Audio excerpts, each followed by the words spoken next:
আদালত থেকে গ্রেপ্তারি পরোয়ানা জারির 10 দিন পার হলেও ইউনাইটেড গ্রুপের কর্ণধার হাসান মাহমুদ রাজা সহ 3 আসামির নাগাল পায়নি পুলিশ।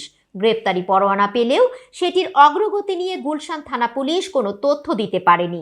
প্রকাশ্যে ঘুরে বেড়ানো আসামিদের ধরতে পুলিশের বিলম্বের বিষয়টি আদালতকে অবহিত করতে যাচ্ছে বাদীপক্ষ।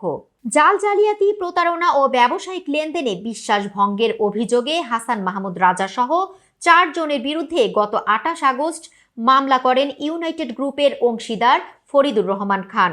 বাদী ইউনাইটেড হাসপাতালের সাবেক ব্যবস্থাপনা পরিচালক। হাসান মাহমুদ রাজা ছাড়া অপর 3 আসামি হলেন ইউনাইটেড হাসপাতালের FCA মোস্তাক আহমেদ, সাব্বির আহমেদ ও কোম্পানি সেক্রেটারি মোস্তাফিজুর রহমান।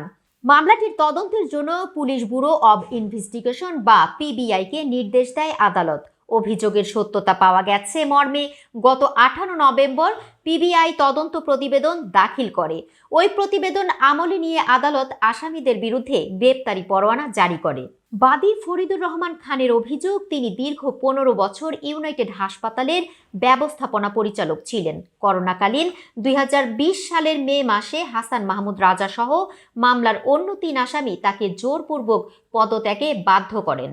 এরপর ইউনাইটেড হাসপাতাল থেকে ফরিদুর রহমানের 1,20,165টি শেয়ার আসামিরা দখল করেন। সে সময় শেয়ার প্রতি 1,000 টাকা ধরে মোট 12,61,65,000 টাকা দেওয়ার কথা বলা হয়, কিন্তু আসামিরা কোনো টাকা না দিয়ে ফরিদুর রহমান খানের শেয়ারের পাওনার বিপরীতে লভ্যাংশের প্রায় 1 কোটি টাকাও আত্মসাৎ করে।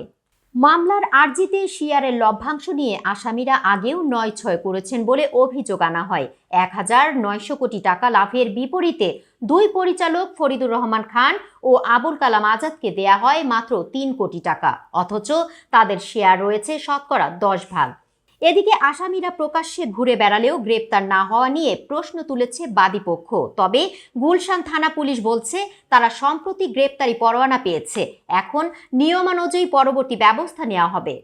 পরোয়ানা জারির পর গত সপ্তাহে আসামি হাসান মাহমুদ রাজা জামিনের জন্য আদালতে যান বলে জানতে পেরেছে ঢাকা টাইমস। তবে এক পর্যায়ে তিনি জামিন না পাওয়ার আশঙ্কায় আদালতে দাঁড়াননি। বৈষম্য বিরোধী ছাত্র আন্দোলন চলাকালে গত 19 জুলাই ঢাকার শাহজাদপুরের বাঁশতলা এলাকায় গুলিবিদ্ধ হয়ে নিহত বাহাদুর হোসেন মনি হত্যা মামলায়ও আসামি হাসান মাহমুদ রাজা।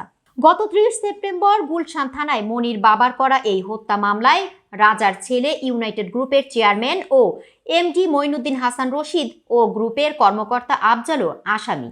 অভিযোগ রয়েছে, আওয়ামী লীগ আমলে অন্যতম সুবিধাভোগী ছিল ইউনাইটেড গ্রুপ। ক্ষমতার দাপটে ভাটারার মাদানী এভিনিউর পাশে রাজকের অনুমোদন না নিয়েই 5 তলা বিশাল ভবন নির্মাণ করে বাণিজ্যিক কার্যক্রম চালাচ্ছে গ্রুপটি।